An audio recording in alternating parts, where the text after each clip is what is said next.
துலாம் ராசி அன்பு சொந்தங்களுக்கு வணக்கங்க. எவ்வளவோ கஷ்டப்பட்டீங்க. துலாம்னு சொல்றத விட தூக்க முடியாத பாரத்தை சுமந்துகிட்டு இருக்கக்கூடிய ராசின்னு நம்ம சொல்லணும். ஏன்னா அந்த அளவு கஷ்டம். வெளிய சொல்ல முடியாம எத்தனையோ நாட்கள் சட்டுன்னு கண்ணுல தண்ணி வந்துரும். இது துலாம் ராசி ஆணா இருக்கட்டும், பெண்ணா இருக்கட்டும் உண்மை. ஆனா இவங்க பாசம் வைக்கிறவங்களுக்கு கொஞ்சம் கூட இவங்க மேல கருணையே கிடையாது. தேவைக்கு மட்டும் திரும்பி பார்ப்பாங்க. தேவை முடிஞ்சதும் இவங்க எங்க இருக்கான்னு கூட கண்டுக்க மாட்டாங்க. ஆனா இவங்களுக்கு இவங்க பார்த்து பார்த்து எல்லாம் பண்ணிட்டு இருக்காங்க இல்லையா? அவங்க கிட்ட என்ன எதிர்பார்ப்பு தெரியுமா? பாசமா ஒரு வார்த்தை. சாப்பிட்டியா? எங்க இருக்க? என்ன பண்ற? இத மட்டும் தான் எதிர்பார்க்கறீங்க. உண்மைதானே? அத அவங்க கேட்டுட்டாலே, அட பரவாயில்லைங்க அவங்க கேட்கலனாலும் பரவால்ல. அவங்க அவமானப்படுத்தாலும், அசிங்கப்படுத்தினாலும் திரும்ப திரும்ப திரும்ப போயிட்டு அவங்களுடைய தேவைகளை பூர்த்தி செய்யக்கூடிய துலாம் ராசி. உங்களுக்கு நவம்பர் மாதத்துல பாதி நாட்கள் கழிஞ்சிடுச்சு. இனி வரக்கூடிய நாட்கள் கண்டிப்பா எனக்கு நல்லா இருக்க போறதில்ல. இதுதான் உங்க மைண்ட் செட்டா இருக்கு. ஆனா இப்போ நமக்கு ஒரு நாள் நல்லதோ ஒரு நாள் கெட்டதோ அது எல்லாத்துக்கும் காரணகர்த்தாவா நவகிரகங்களுடைய அமைப்பின் காரணமா தான் நடக்குது. ஓகேங்களா? சோ அப்படி இந்த மாதிரி பிற்பகுதியில ஒரு சில கிரகங்கள் இடமாற்றம் ஆகுறாங்க. அதன் காரணமா அவங்களுடைய அமைப்பின் காரணமா 2 யோகம் உருவாகி இருக்கு. அந்த யோகத்தின் காரணமா துலாம் ராசிக்கு இனி வரக்கூடிய நாட்கள் அப்படிங்கிறது சந்தோஷமான நாட்களா இருக்க போகுது. உங்களுடைய கஷ்டங்கள் மறைய போகுதுன்னு நான் சொல்றேன். அது என்னன்னு தெளிவான விளக்கத்துக்கு போகலாம். அதுக்கு முன்னாடி துலாம் ராசிக்காரங்களே, வருஷமே முடிய போகுது. எவ்வளவோ கஷ்டப்பட்டுட்டீங்க. இனியாவது கஷ்டம் இல்லாம, கவலை இல்லாம, யார்கிட்டயும் எந்த ஒரு எதிர்பார்ப்பையும் வைக்காம நிம்மதியான தூக்கம், சரியான நேரத்துக்கு உணவு, பீஸ்ஃபுல்லான ரெஸ்ட் இது உங்களுக்கு கிடைக்கட்டும்னு சொல்லி அந்த கடவுள்கிட்ட உங்களுக்காக நான் மனசார பிரார்த்தனை வச்சுக்கிறோங்க. இனி உங்களுக்கு எல்லாமே நல்லதாவே நடக்கும். இனி நடக்கிறது எல்லாமே உங்களுக்கு வெற்றியவே கொடுக்கட்டுங்க. வாழ்த்துக்கள். ஆமா, அந்த யோகன்னு சொன்னியேம்மா, அது எப்படி? எங்களுக்கு என்ன யோகம் வந்திருக்கு? எந்த கிரகங்களுடைய அமைப்பின் காரணமா யோகம் அப்படின்னு இப்ப யோசிப்பீங்க.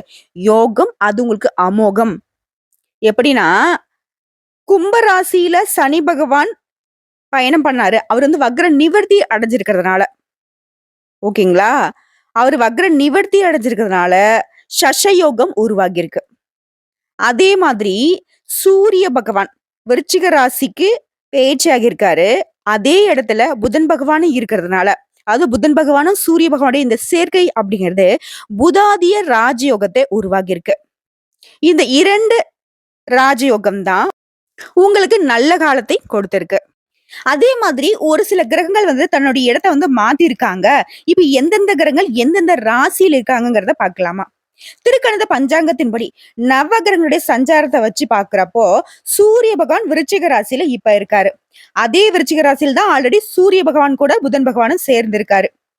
சோ இதனால்தான் அந்த யோகம் உருவாகி இருக்கு. என்ன யோகம்? புதாத்திய ராஜயோகம். அடுத்த செவ்வாய் பகவானை பொறுத்தவரைக்கும் கடக ராசியில இருக்காரு. ரிஷபத்தை பொறுத்தவரைக்கும் குரு பகவான் சஞ்சாரம் செய்யறாரு. சுக்கிர பகவான் தனுசு ராசியிலையும், சனி பகவான் கும்பத்திலையும், மீன ராசியில ராகு பகவானும், கன்னி ராசியில கேது பகவானும் சஞ்சாரம் பண்றாங்க. அதே மாதிரி நாளுக்கு நாள் இடம் மாத்தக்கூடிய சந்திர பகவானை பொறுத்த வரைக்கும் இந்த காலகட்டத்துல மேஷம், ரிஷபம், மிதுனம், கடகன்னு சொல்லிட்டு தொடர்ந்து பயணம் பண்ணிக்கிட்டு இருக்காரு. புரியுதுங்களா? இது எல்லாத்தையும் அடிப்படையா வச்சு பாக்குறப்போ துலாம் ராசிக்கான பலன்கள் அப்படிங்கிறது தர்ம அதர்மங்களுக்கு ஏற்ப பலன் தரக்கூடிய சுக்கிர பகவானை ராசி அதிபதியாக கொண்ட துலாம் ராசி அன்பர்களே. எப்படிங்க? நம்ம நல்லதை செஞ்சாலும் சரி, கெட்டதை செஞ்சாலும் சரி, சனி பகவானை போல இவரும் அதுக்கு தகுந்த மாதிரி பலன்களை கொடுக்கக்கூடியவர் தான் சுக்கிரன். குரு பகவானுக்கு இணையான சூப்பரான கிரகம்னாக்க சுக்கிர பகவான். ஒருத்தங்களுக்கு இவர் நல்ல நிலைமையில இருக்காருனாக்கா ஏகபோக வாழ்க்கை. சுக்கிர பகவானை ராசி அதிபதியாக வச்சிருக்கிறதுனால திடீர் அதிர்ஷ்டம் இவங்களுக்கு வரும். இவங்க எல்லாம் வந்துட்டு யாராலும் கவுக்கவே முடியாது. பாக்குறதுக்கு வேணா உங்களுக்கு ரொம்ப அல்பமா, ரொம்ப கேவலமா உங்களுக்கு கண்ணுக்கு தெரியலாம். துலாம் ராசிக்காரங்கள இந்த வீடியோ பதிவு வந்து உங்களுக்கு யாரெல்லாம் அசிங்கப்படுறா உங்களுக்கு வந்து ஃபார்வர்ட் பண்ணி விடுங்க. ஏன்னா துலாம் ராசியை பொறுத்த வரைக்கும் அவ்வளவு சீக்கிரம் சீப்பா எடை போட்டுடாதீங்க. அவங்களுடைய வளர்ச்சி அப்படிங்கிறது உங்களுக்கே கண்ணுக்கு தெரியாத வளர்ச்சி. அவங்க இப்ப நினைச்சா கூட உட்கார்ந்த இடத்துல இருந்து தனக்கான அதிகாரத்தை உருவாக்க முடியும். கோட்டை கட்டி வாழக்கூடியவங்க. தன்னுடைய கோட்டைக்கு யார் வரணும் வரக்கூடாதுங்கிறது இவங்க தான் முடிவு பண்ணுவாங்க. அதே மாதிரி என்னதான் நமக்கு எல்லாமே சாதகமா இருந்தாலும் நியாய தர்மத்துக்கு கட்டுப்பட்டு வாழக்கூடியவங்க காரணகர்த்தா இவங்களுடைய ராசி அதிபதி. உங்களை பொறுத்த வரைக்கும் சூரிய பகவான் இப்ப உங்க ராசியில 2ஆம் வீட்ல அமர்ந்திருக்காரு. இதனால திட்டம் போட்டு செலவு செய்வீங்க. பணத்தட்டுப்பாடு இருந்தாலும், அந்த பணத்தட்டுப்பாடு தலைக்கு மேலேயே தாண்டவம் ஆடுனாலும், உங்கள ஒண்ணும் பண்ண முடியாது. சமாளிச்சிருவீங்க. மனைவி, மக்கள் கூட உங்களுடைய மனநிலைய புரிஞ்சுக்காம இருந்து தொல்லை கொடுத்தாலும் சரி, அதையும் ரொம்ப நிதானமா, நியாயமா சமாளிச்சிருவீங்க. எவ்வளவு இடைஞ்சல் வந்தாலும் சரிங்க, நியாயமா நடந்துக்கூடியவங்க. உங்களுடைய கருத்துக்கு யாராலயும் மறுப்பு சொல்லக்கூடியத அளவுக்கு நியாயமா பேசக்கூடியவங்க. நியாயமான கருத்துக்கள கொண்டவங்க. அதே மாதிரி உங்களுடைய ஃப்ரெண்ட்ஷிப் கிட்டயும் நியாயமானவங்க கிட்ட பழகுவீங்க. கொஞ்சம் அப்படி இப்படி இருக்கிறவங்க கிட்ட ஃப்ரெண்ட்ஷிப் இருக்கும். பட் அவங்கள விட்டு ஒதுங்கி நிப்பீங்க. ஏன்னா ஏன்? என்னன்னா என்ன? பார்த்தா மட்டும் பேசுற மாதிரி. சோ இத அடிப்படையா வச்சு பார்க்கிறப்ப கூட இந்த காலகட்டத்துல உங்களுடைய குணத்த பார்த்து மத்தவங்க பகை வளர்த்துக் கொள்வதற்கு வாய்ப்பு இருக்கு. உங்களுக்கே விரோதம் வர்றதுக்கு வாய்ப்பு இருக்கு. இப்ப என்னங்க பண்ணணும்னு யோசிச்சீங்கன்னா, உங்களுடைய நல்லது கெட்டத மத்தவங்க கிட்ட பகிர்ந்துக்காதீங்க. அதே போல மத்தவங்க தப்பா இருந்தா, அத அவங்க கிட்ட வந்துட்டு எடுத்து சொல்றதுக்கு ஒரு பிரயோஜனம் கிடையாது. இத மட்டும் நீங்க தவிர்த்துடணும். நியாயமா பேசுறீங்க, தர்மத்த வழிநடத்துறீங்க அப்படின்னா, அது உங்களுக்குள்ளேயே ஃபாலோ பண்ணீங்க. உங்க ஃப்ரெண்ட்ஸ் கூட ஏத்துக்க மாட்டாங்க. அதே மாரி மத்தவங்க கிட்ட திணிக்காதீங்க. இல்லப்பா இப்படி இருக்கக்கூடாது அப்படின்னா தேவையில்லாத அட்வைஸ் பண்ணாதீங்க. ஓகேவா? அடுத்ததா சந்திர பகவானுடைய சஞ்சாரம் அப்படிங்கிறது உங்களுக்கு நன்மைகள தரக்கூடிய விதத்துல இருக்கு. புதிய முயற்சிகள்ல ஈடுபட்டீங்க அப்படின்னாக்கா, அது நல்லதா இருக்கும். உங்களுக்கு ஆல்ரெடி இருக்கக்கூடிய வீண் கெட்ட பெயர் மாறும். உங்கள யாரெல்லாம் அசிங்கப்படுத்துனாங்க, அவமானப்படுத்துனாங்க, கெட்ட பெயர் உருவாக்குனாங்களோ, அவங்களே தலைகுனியக்கூடிய அளவுக்கு உங்களுடைய நிலை உயரும். அதே நேரத்துல உங்கள வேணான்னு ஒதுக்குனவங்க, நீலாம் ஒரு ஆளான்னு எடை போட்டவங்க, உங்ககிட்ட உதவி கேட்டு மண்டியிட்டு நிப்பாங்க. இது கடவுள் எடுத்த முடிவு. ஓகேவா? அடுத்து செவ்வாய் பகவான பொறுத்தவரைக்கும் 10ஆம் இடத்துல இருக்காரு. இந்த 10ஆம் இடம் அப்படிங்கிறது உங்களுக்கு உயர்ந்த நிலையை கொடுக்குது. நீங்க தாழ்ந்த நிலையில ஒருத்தர்கிட்ட போய் பணிந்து போக வேண்டிய சிக்கலான காலகட்டத்துல இருந்தாலும், அத மாத்துது. உயர்வான நிலையில கண்டிப்பா இருக்க போறீங்க. சிக்கலான காலகட்டத்த சரி செஞ்சுக்க போறீங்க. தெய்வ பக்தியில மனசு செல்லும். அதே மாரி நீண்ட நாள் பிரார்த்தனைகள இந்த காலகட்டத்துல நிறைவேத்தி வைப்பீங்க. அடுத்த புதன் பகவான பொறுத்தவரைக்கும், சூரிய பகவான் 2ஆம் இடம் இல்லையா? இவரும் அதே 2ஆம் இடத்துல இருக்காரு. இதனால வரவு எட்டனா, செலவு பத்தனா, இந்த நிலையில கடன் வாங்கி நீங்க கஷ்டப்பட்டிருந்தாலும், அந்த நிலை சரியாகும். ஏன்னா, இவங்க 2 பேருடைய அமைப்பு தான் உங்களுக்கு புதாதிய ராஜயோகத்தை உருவாக்கியிருக்கு. சோ புத்தி வேலை செய்யும். சமயோகித புத்தியின் காரணமா எல்லா கஷ்டமான காலகட்டத்தையும் அழகா கடந்து வந்துருவீங்க. தொழிலை மேம்படுத்த நீங்க நினைக்கிறீங்க அப்படின்னாக்க, நேரம் காலம் பார்க்காம உழைப்பீங்க. அதற்கு ஏத்த உயர்வையும் பெறுவீங்க. அடுத்து குரு பகவான பொறுத்தவரைக்கும் உங்க ராசிக்கு 8ஆம் இடத்துல இருக்காரு. இது தொழிலுக்கு அரசாங்கத்துக்கிட்ட இருந்து உங்களுக்கு தொல்லைகள் வந்திருந்தா, அது மறையும். தேவையில்லாத உறவுக்காரங்க வீட்ல அமைதி கெடுக்கிறதுக்கு வாய்ப்பு இருக்கிறதுனால, உறவுக்காரர்கள் வகையில கொஞ்சம் கவனமா இருங்க. குருவ பொறுத்தவரைக்கும் உங்களுக்கு நல்லது செய்யணும்னு தான் நினைக்கிறாரு. மத்த கிரகங்களுடைய அமைப்பை பொறுத்து இவர் கொஞ்சம் சைலண்ட் ஆகுறாரு. அடுத்ததான் சுக்கிர பகவான பொறுத்தவரைக்கும் உங்க ராசிக்கு 3ஆம் இடத்துல அமர்ந்திருக்காரு. இதனால தடைப்பட்ட திருமண பேச்சுக்கள் இப்ப நடக்கும். துணிவோட எல்லா காரியத்தையும் செய்து முடித்து வெற்றி அடைவீங்க. அடுத்து சனி பகவான பொறுத்தவரைக்கும் உங்க ராசிக்கு 5ஆம் இடத்துல வராரு. தொழில் என்ன பண்ணணும் அப்படின்னாக்கா, இவர் தொழில்காரகன் இல்லையா? இவர் என்ன சொல்றாருன்னா, தொழில் எச்சரிக்கையா பண்ணுங்க. நீங்க உண்டு, உங்க வேலை உண்டுன்னு பாருங்க. உங்க வாடிக்கையாளர்கிட்ட கனிவா நடந்துக்கோங்க. கனிவான பேச்சுக்கள் உதட்டுல இருக்கட்டும். அதே போல வரக்கூடிய வாடிக்கையாளர்களுடைய தேவைகளை பார்த்து வியாபாரம் பண்ணுங்க. இப்படி தொழில் ரீதியா பண விஷயத்திலும் சரி, தொழில் செயல்பாடுகள்லயும் சரி, ரொம்ப கவனமா இருக்க சொல்றாரு. அடுத்த ராகு பகவான பொறுத்த வரைக்கும் 6ஆம் இடத்துல இருக்காரு. திருமண பேச்சுவார்த்தையில இருந்த தடைகள், தடுமாற்றங்களை சரி செய்யறாரு. கேது பகவான பொறுத்த வரைக்கும் 12ஆம் இடத்துல அமர்ந்திருக்காரு. குடும்பத்துல கொஞ்சம் கொஞ்சம் அப்பப்ப குழப்பத்தை ஏற்படுத்துறதுக்கு இவர் ரெடியா இருக்காரு. ஆக மொத்தத்துல ஒரு சில கிரகங்களுடைய அமைப்பினால சாதகமான பலன் 75%. மீதி ஒரு 2, 3 கிரகங்களுடைய அமைப்பின் காரணமா கொஞ்சம் ஒரு 25% பாதகமான விஷயங்களும் நடக்குது. எல்லாத்தையுமே சரி செய்யணும் அப்படின்னா, கிரகங்களுடைய அமைப்பின் காரணமா நமக்கு பாதிப்பு சுத்தமா இருக்கக்கூடாதுன்னு நினைச்சீங்கன்னா, ஒவ்வொரு நாளுமே துர்க்கை அம்மனை வழிபாடு செய்யணும். முக்கியமா வெள்ளி, செவ்வாய்க்கிழமைகள்ல ராகு கால வேளையில துர்க்கை அம்மனுக்கு நல்லெண்ணெய் தீபம் ஏற்றி அவங்க முன்னாடி மண்டிட்டு இருக்கரம் நீட்டி வழிபாடு செய்யணும்.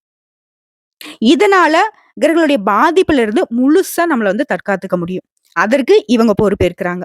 முக்கியமா இப்ப வந்து நமக்கு ராகு கேது பிரச்சனை தான் அதிகமா இருக்கு. மத்த கிரகங்கள் எல்லாமே உங்களுக்கு சாதாரணமா தான் வந்துட்டு பலன்கள கொடுக்குறாங்க. 2 கிரகங்கள் உங்களுக்கு ரொம்ப யோகமான பலன்கள கொடுக்குறாங்க.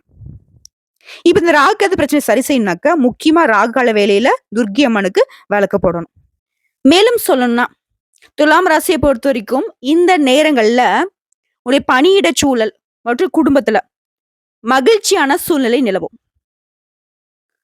தொடக்கத்துல வந்து நண்பர்களும் சரி, குடும்பத்திலயும் சரி, எங்கேயாச்சும் போகணும்னு பிளான் பண்ணா சரி, அது வந்து நடக்காது. தடைப்பட்டுட்டே இருக்கும். ஆனா இப்போ நீங்க பிளான் பண்ணலனா கூட, சுற்றுலா போறதுக்கான வாய்ப்புகள் இருக்கு.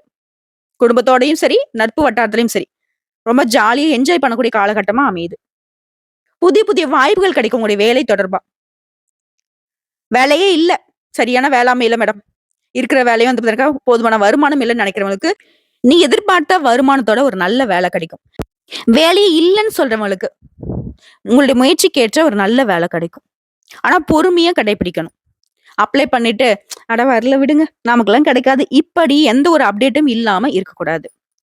அதே மாரி ஆல்ரெடி வேலையில இருக்கிறவங்களுக்கு, புதிய பதவிகள் தேடி வரும். பதவி உயர்வு கிடைக்கும். விரும்பிய இடத்திற்கு இடமாற்றம் கிடைக்கும். அதே மாரி நீங்க செய்யக்கூடிய வேலையில வருமானம் அப்படிங்கிறது அதிகரிக்குங்க. அதிர்ஷ்டத்தினுடைய ஆதரவினால நீங்க திட்டமிட்ட வேலை எல்லாமே நிறைவேற்ற முடியும்.